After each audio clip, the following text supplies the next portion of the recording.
말씀을 나누고자 합니다. 좌우에 있는 분과 인사하겠습니다.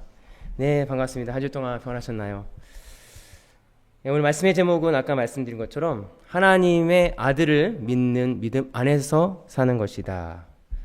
우리 저희 교회가 전체 지난 작년의 표어가 뭐였냐면 belong to, 우리가 어디에 속해 있고 우리가 어떤 위치에 있는지의 주제였다면, 올해 저희 교회의 큰 주제는 believing, 믿는 게 무엇인가, 믿어가는 거. 그냥 믿어 끝나는 것이 아니라 현재 우리가 뭘 믿고 무엇을 따라가고 있는가라고 하는 거에 대한 주제를 가지고 가고 있습니다. 예수님 안에서 믿는 것이 무엇일까?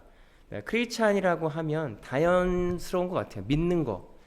내가 예수님을 믿는 게 당연하지, 예수 그리스도를 믿는 게 당연하지 생각할 수 있는데, 세상 사람이든 하나님 믿는 사람이든 우리는 무엇인가 믿고 살아갑니다. 그것이 뭐냐면, 내가 돈을 믿는다면 돈을 벌고 돈을 의지하고, 내가 권력을 믿는다면 내가 권력을 향해 달려가고 있어요. 내가 만약에 건강을 믿고 건강이 최고라고 생각한다면 건강을 위하여 내가 달려갑니다. 오늘 내가 무엇을 믿고 살아가는지는 무엇을 따라가는지와 결합된다는 거예요. 오늘 사도 바울이 우리가 무엇을 믿는가, 예수님을 믿고 살아가는 사람인가, 아니면 여전히 육체에 속해서, 아니면 여전히 율법에 갇혀 있어서 율법으로 살아가는지. 오늘 본문은 사도 바울이 그 당시 베드로를 책망하는 것부터 시작돼요. 왜냐하면 그 베드로가 겉으로는 이방 사람들과 같이 식사를 하다가, 근데 유대 그런 율법주의자들이 나타나면 슬그머니 그 자리를 벗어나서 같이 안 먹은 것처럼 외식을 했다는 거예요. 그뿐만 아니라 게바를 떠나서, 베드로를 따라서 바나바까지 그 행동을 했다는 거예요. 외식한 거죠. 겉으로는 이방인 사람들과 먹으면서 이방 사람들한테는 나 너희들과 같이 먹어. 그랬다가 유대 사람들이 오면 저 율법 지켜요 하는 그 모습을 두려워해서 똑같은 모습으로 율법을 지키는 것처럼 보였다. 오늘 이것을 사도 바울은 책망하고 있어요. 우리가 이신칭이라고 하죠. 어떻게 의롭게 되는가? 율법의 행위가 아니라 믿음으로 우리는 의롭게 된다. 우리가 그 믿는 믿음으로, 예수 그리스도를 내 구주로 믿는 믿음으로 우리가 천국에 가고 의롭게 된다. 그러면 그 믿음이 무엇인가를 오늘 말씀을 통해서 함께 은혜를 받고자 합니다. 11절에 게바라 안디옥에 이르렀을 때에 책망을 받을 일이 있기로 내가 그를 대면하여 책망하였노라. 이는 내가 사람에게서 받은 것도 아니요. 이거 죄송합니다. 이거 잘못. 11절 보겠습니다. 11절만. 그들 대면을 책망하였노라라고 말씀하셨죠. 오늘 사도 바울이 베드로를 책망하기 시작합니다. 그런데 저는 이 말씀을 보면서 되게 불안하면서도 내가 만약에 그곳에 있으면 되게 애매했을 것 같아요. 사도 바울은 이제 예수님을 경험하고 믿은 지 얼마 안 된 심찬맹이 사역자예요. 그럼 베드로는 예수님의 수제자로서 지금으로 말하면 한 교회 담임 목사격이죠. 그러면 심참인 그 목회자가 담임 목사를 향해서 책망했다? 인간의 어떠한 이 구조상으로는 이거 괜찮나? 하극상 아닌가? 라고 보여질 수 있는 소지가 있어요. 어떻게 대면하여 얼굴을 맞대고 당신 거 잘못됐어, 왜 그렇게 외식합니까? 사도 바울도 대단하지만 어떻게 이 베드로는 이 책망을 듣고도 이 둘의 관계가 깨어졌다는 얘기는 성경에 나오지 않아요. 근데 제가 이 말씀을 보면서 느꼈던 건 뭐냐면, 그렇구나. 이 복음은 로마서 8장 1절에 보면 그러므로 이제 그리스도 안에 있는 자들에게는 결코 정죄함이 없나니 이는 그리스도 예수 안에 있는 생명의 성령의 법이 죄와 사망의 법에서 너를 해방하였습니다. 여전히 그 생각조차 내 안에 사망의 법이었던 거예요. 우리가 서로 책망하고 서로 너희가 잘못됐어라고 얘기하는 게 우리 관점에서는 책망하고 정죄하는 것처럼 보일 수 있다는 거예요. 그러나 복음 안에서는 그 책망과 그 죄성에 대한 드러남이 은혜라는 사실입니다. 예수님이 이 땅에 내려오셨을 때에 의인을 부르러 온 것이 아니라 죄인을 부르러 왔다는 거예요. 그렇다면 우리가 서로 상대방의 죄성을 이야기해주고 이건 이런 것 같습니다 잘못된 것 같습니다. 이 얘기하는 것 자체가 복음 안에서는 그것이 책망이 아니라 복음이다. 은혜라는 사실이에요. 오늘 그런 관점에서 이 교회 안에서의 이 일은 우리가 본받아야 된다고 하는 것이죠. 그리고 제가 또 은혜 받았던 것은 그렇게 탑 리더였던 베드로조차 그것을 책망받을 수 있다는 그 교회 구조가 오늘날 우리 가운데 있어야 된다는 거예요. 아무리 목사라고 해도 아무리 교회 지도자라고 해도 잘못 갈 수 있다는 것입니다. 그러면 책망을 받을 수 있고 그러면 회개할 수 있다는 거예요. 완벽할 수 없다는 것을 오늘 본문에서 보여줍니다. 더군다나 중요한 것은 이때가 성령 충만하여 오순절이 일어난 후였다는 거예요. 아무리 내가 거듭나고 내가 하나님과 함께 한다 해도 우리는 언제든지 내 원래 가지고 있는 습성으로 돌아갈 수 있다는 거구나. 내가 아무리 성령이 충만해 불을 받아도 그 다음날 내가 하나님의 뜻과 정반대의 모습을 보일 수 있는 거구나. 오늘 그것을 우리가 인식하고 경계해야 된다는 거예요. 아무리 내가 하나님을 경험하고 내가 하나님 은혜 가운데 있다 하더라도 순식간에 우리가 복음에서 빗나간 일을 할 수 있다는 거예요. 우리가 베드로를 보면 알잖아요. 아무리 주는 그리스도시요 하나님의 아들입니다라고 하는 정답을 성령 하나님의 은혜를 통해서 고백했지만 예수님의 십자가의 길을 막음을 통해서 사단아 내 뒤로 물러서라. 그런데 예수님에게 듣는 건 괜찮아요. 사단아 선생님이니까. 그런데 오늘 같은 동역하고 자기보다 까마득한 후배에게 책망을 듣습니다. 그러나 거기에 대해서 불만을 갖지 않아요. 저와 여러분들이 서로 이러한 공동체가 되길 소망합니다. 서로 자신의 죄를 고백할 수도 있지만 그의 정죄의 모습이 아니라 사랑을 가지고 복음 안에서 서로의 죄성들을 이야기하는 것, 그것이 교회 공동체 안에 비단 리더인일지라도 그것을 겸허히 받아들일 수 있는, 왜냐하면 은혜이기 때문에 이것을 드러나서 내가 그것을 예수 그리스도의 십자가 앞에 같이 가기만 하면 그것을 해결할 수 있는데 우리가 아무리 숨기면 그걸 해결받지 못하기 때문에 그런 관점에서 보면 오늘 사도 바울이 베드로의 그 약함을 드러내는 건 은혜였다라고 하는 것이죠. 그런데 오늘 12절에 보면 그들이 할례자들을 두려워하여 슬그머니 물러섰다라고 그래요. 그들의 시선은 두려웠다는 거예요. 베드로가 가지고 있던 두려움은 사람들의 시선이었어요. 할례자들이 오면 그들이 나를 비판하고 자기를 뭐라고 할까봐 슬그머니 그 자리를 피했다는 거예요. 오늘 그 유대한 사도 베드로조차 사람들의 시선을 신경 썼구나.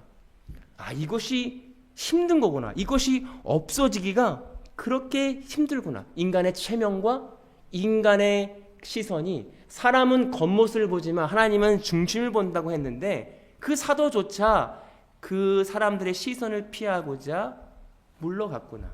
저는 이 말씀을 묵상하면서 사도 바울이 이런 이야기가 생각났어요.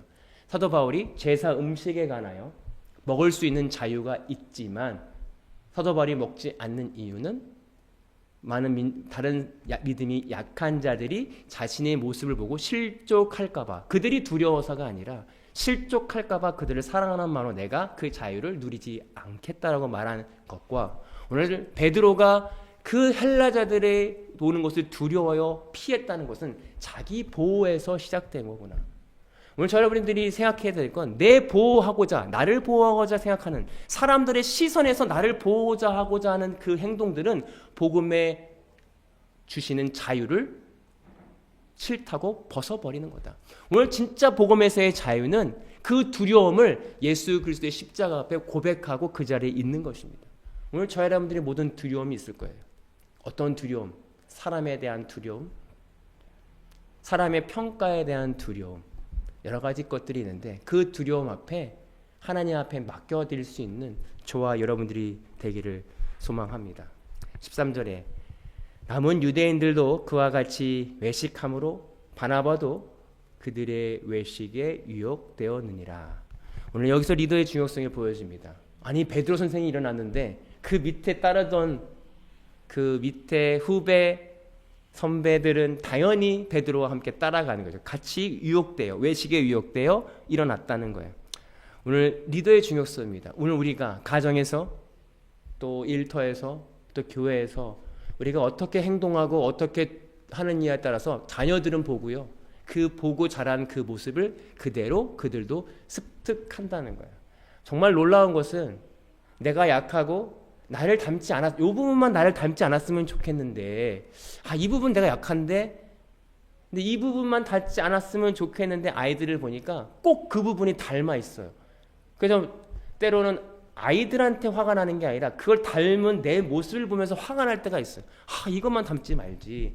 그러면서 기도하는 건 뭐냐면, 하나님, 나는 할 수 없으니 이 내가 싫은 이 모습, 나도 예수 그리스도의 십자가 앞에 죽게 하시고 아이들 또한 그 모습이 없기를 소망합니다. 기도할 수밖에 없음을 보게 되어집니다. 왜냐하면 우리 가정에서 리더, 공동체에서의 리더가 어떻게 하느냐에 따라 그런 영향력은 강력하기 때문에 그렇습니다. 오늘 저 여러분들이 우리 가정에서, 우리 교회에서 이러한 리더들이 되길 소망합니다. 저는 그렇게 생각해요.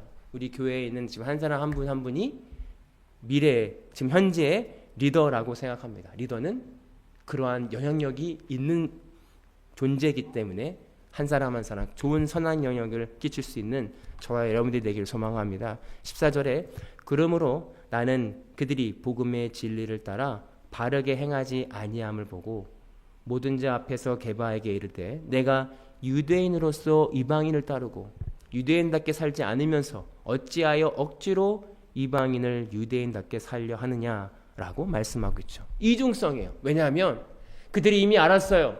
이제 더 이상 제사를 통해서 죄를 해결하는 게 아니구나.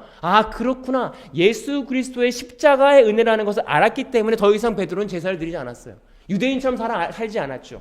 그렇지만 자기네는 유대인처럼 살지 않으면서 어떻게 이방인 사람들한테 할례를 받고 율법을 지키라고 이런 이중성을 보이느냐라고 오늘 사도 바울은 책망하고 있습니다. 오늘 저 여러분들이 이런 이중성을 가지고 있어요. 예수 그리스도의 십자가의 은혜로 구원을 받지 하고 그 구원은 잡고 있으면서 여전히 세상에 좋은 것을 내가 사람들이 추앙하고 사람들이 좋아하는 것을 내가 가지려고 하는 이중성의 신앙을 가지고 있다는 거예요. 오늘 사도 바울이 비단 베드로를 책망했지만 오늘 이 모습은 현대 우리를 살아가고 있는 우리의 모습과도 많이 닮아 있다는 거예요. 사람들이 보여지는 좋은 것도 갖고 있고 구원이라고 하는 예수 그리스도의 은혜를 통하여 구원받는다고 하는 양쪽의 좋은 떡을 잡고 두 가지를 다 소유하려고 하는 그러한 어거지를 쓰고 있다라고 오늘 사도 바울은 책망하고 있습니다. 오늘 저 여러분들이 내가 온전히 예수 그리스도의 십자가만 의지하고 그것을 가치 있다고 생각하는지 아니면 양쪽의 이중성을 띠고 있는 신앙인이 아닌지를 점검하는 저와 여러분들이 되기를 소망합니다. 16절에 사람이 의롭게 되는 것은 율법의 행위로 말미암는 것이 아니요 오직 예수 그리스도를 믿음으로 말미암은 줄을 알므로 우리도 그리스도 예수를 믿나니 이는 우리가 율법의 행위로서가 아니요 그리스도를 믿는 믿음으로써 의롭다함을 얻으려 함이라 율법의 행위로서는 의롭다함을 얻는 육체가 없느니라 라고 말씀하고 있어요. 이 신칭이죠. 우리가 율법의 행위로 아무리 내가 율법을 지킨다 하더라도 100% 완벽하게 지킬 수 없기 때문에 오늘 예수 그리스도를 믿는 믿음으로 말미암아 온전케 되고 그것으로 믿음으로 의롭게 된다라고 말씀하고 있어요. 이것이 무엇일까? 우리가 아무리 죄를 지으려고 아무리 내가 율법을 지키려고 해도 지키지 못하는 게 있어요. 내 생각과 내 판단과 자연스럽게 떠오르는 것은 내가 컨트롤할 수 없다. 그렇기 때문에 그런 내가 온전히 죽어져야 예수 그리스도의 십자가 앞에 죽어져야 예수님이 내 마음 가운데 오셔서 예수님이 나를 주관하시는 그 은혜를 경험해야 그것이 의롭게 된다는 거예요. 그래서 율법으로서는 내가 죄인임을 깨닫는 거죠. 내가 이렇게 살 수 없는데 율법으로 내가 도저히 할 수 없는 것을 깨닫고 예수님이 나 안에 오셔서 예수님이 율법을 지키는 것을 경험하게 하는 거, 의롭게 되는 거, 오늘 이것을 사도 바울이 고백하고 피격하고 있어요. 너네가 알잖아. 율법으로는 도저히 구원받을 수 없기 때문에 예수님이 이 땅에 내려오셨고 예수 그리스도가 돌아가시는 그 은혜를 통해서 우리가 의롭게 된다는 걸 경험해야지. 그것만이 우리가 천국 끼고 구원에 갈 수 있는 기회라고 오늘 다시 한번 그들에게 이야기하고 있습니다. 저 여러분들이 점검해 보길 소망합니다. 내 안에 예수 그리스도가 얼만큼 살아계시는가. 그것은 조금씩 이루어지는 것 같아요. 10%, 20%, 100%가 되기 위해서 우리는 매일매일 삶 가운데 아직 살아있는 나를 죽이며 예수 그리스도와 함께 죽기를 소망하며 걸어가는 길이 우리의 믿음의 길이다라고 하는 거죠. 17절에 만일 우리가 그리스도 안에서 의롭게 되려 하다가 죄인으로 드러나면 그리스도께서 죄를 짓게 하시는 자냐? 결코 그럴 수 없느니라. 이 말씀은 무엇이냐면 예수님께서 나를 의롭게 하려다가 이 의롭게 하는 이것이 사도 바울이 말하는 것은 네가 이방인들과 밥 먹는 그것이 죄인이냐? 너는 그걸 죄라고 생각해? 그러면 예수님이 죄를 짓게 하는 분이냐라고 하는 것입니다. 그것은 뭐냐면 우리가 온전히 예수님과 함께 있을 때 내가 가지고 있던 세계관이나 가치관이 무너지지 않으면 우린 여전히 그것을 죄라고 인식합니다. 묶여 있는 거죠. 우리가 온전히 진리가 너희를 자유케 한다는 건 예수님의 십자가 안에서 내 관점과 내 기준이 온전히 무너져야 예수님 앞에서 자유함이 있는 거예요. 참 자유함. 그 자유함을 경험하지 못하면 여전히 우리는 죄책감에 살아갑니다. 아, 이거 못 지켰는데. 아, 헌금 많이 못했는데. 아, 내가 오늘 예배 빠졌는데.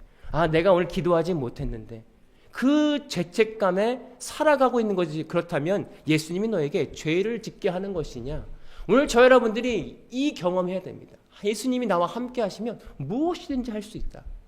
오늘 사도 바울이 말한 베드로에게 말한 건 예수님이 온전케 자유하게 됐다면 더 이상 율법을 지키지 않고 믿음으로 의롭다라는 것을 믿는다면 너희가 더 이상 거기 안에 매여 있지 않아도 돼. 왜 거기에 매여 있어서 죄책감을 갖고 있는가? 라고 하는 것이죠. 19절에 내가 율법으로 말미암아 율법에 대하여 죽었나니 이는 하나님에 대하여 살려 함이라. 사도 바울은 우리가 죽은 것을 율법에 대하여 죽었다라고 말씀하고 있어요. 우리가 죽어야 되는 율법에 대하여 죽어야 됩니다. 여러분 율법이 무엇일까? 로마서 7장 14절에 보면 우리가 율법은 신령한 줄 알거니와 나는 육신에 속하여 제 아래 팔렸도다. 오늘 율법이라는 게 육신에 대하여 제 아래 팔렸다. 결국 율법은 죄에 속한 것이에요. 내가 왜냐하면 육신에 뭔가 해야 되는 일, 내가 지켜야 되는 일, 육신적으로 뭔가 해야 되는 그 소욕 전체가 다 율법적이고 죄 아래 있다라고 사도 바울은 이야기하는데 그래서 예수 그리스도의 십자가에 죽는다는 게 율법에 대해 죽는 것입니다. 여러분 우리 안에 있는 율법에 수많은 율법적인 것들이 있어요. 누군가 나에 대하여 나이스하지 않으면 저 사람은 날 싫어하나? 내가 가지고 있는 기준에서 살아가면서 수많은 율법적인 내 육신의 감각을 통해서 오는 내 피드백도 있어요. 내 판단이 있고 내 기준들이 몰려올 때 그것이 다 육신에서 비롯된다는 거예요. 감정들, 기쁨, 미움, 슬픔, 모든 감정들이 내 육신의 감각에서 이루어지는 그 욕구들인데 이것이 율법의 기준에서 온다는 거예요. 근데 예수님이 오늘 우리에게 믿음으로 의롭게 된다는 건 그 소욕들, 육신의 수많은 감정들을 가지고 십자가에서 온전히 예수 그리스도와 죽어야만 새로운 기준과 새로운 눈이 열릴 수 있다는 거예요. 오늘 저 여러분들이 이 노력을 해야 돼요. 이 노력이라는 건 내 안에 밀려오는 수많은 감정들을 가지고 숨기지 말고 솔직히 예수 그리스도의 십자가 앞에 나아가는 것입니다. 주님, 제가 저 사람을 미워합니다. 주님, 내 마음에 이해되지 않는 현재의 세상이 있습니다. 모르겠습니다. 어떻게 해야 합니까? 하나님의 눈을 허락해 주십시오. 하나님의 시선을 허락해 주십시오. 율법에 대해 죽어야 됩니다. 죽지 않은 내가 있습니다. 내가 이 상황에서 가족과 친구와 어떤 누구를 미워하면 안 되는데 미움의 감정이 쌓여 있고 내가 이해되지 않음을 통해서 내 판단과 내 기준이 드러나니 여전히 나는 율법에 매여 있는 자입니다. 율법에서 죽어야 됩니다. 예수 그리스도의 십자가에서 내가 함께 죽기를 소망합니다. 죽었습니다. 그리고 그렇게 고백할 때 예수님의 은혜가 허락하여질 때에 예수님과 함께 살아가는 은혜를 경험합니다. 이것은 세상의 기준이 아닙니다. 뭐라고 말로 설명할 수 있는 부분이 아니라 우리가 고백하고 육신에 올라오는 율법적인 나를 발견할 때마다 예수 그리스도의 십자가 앞에 내 모든 것을 던져내어 드리고 고백할 때마다 하나님의 은혜를 허락하여 주실 때 우리는 비로소 예수님이 내 안에 살아계신 것을 경험합니다. 그래서 20절에 내가 그리스도와 함께 십자가에 못 박혔나니 그런즉 이제 내가 사는 것이 아니요 오직 내 안에 그리스도께서 사신 것이라. 이제 내가 육체 가운데 사는 것은 나를 사랑하사 나를 위하여 자기 자신을 버리신 하나님의 아들을 믿는 믿음 안에서 사는 것이라. 오늘 저와 여러분들 이 믿음의 고백을 해야 됩니다. 우린 여전히 육체를 가지고 살고 있어요. 육체가 아직 죽지 않았기 때문에. 그러나 우리가 내 안에 발견되는 육체의 소욕을 여전히 죽으면서 가야 돼. 매일매일 삶 가운데 누구와 함께? 예수 그리스도의 십자가의 은혜를 통해서.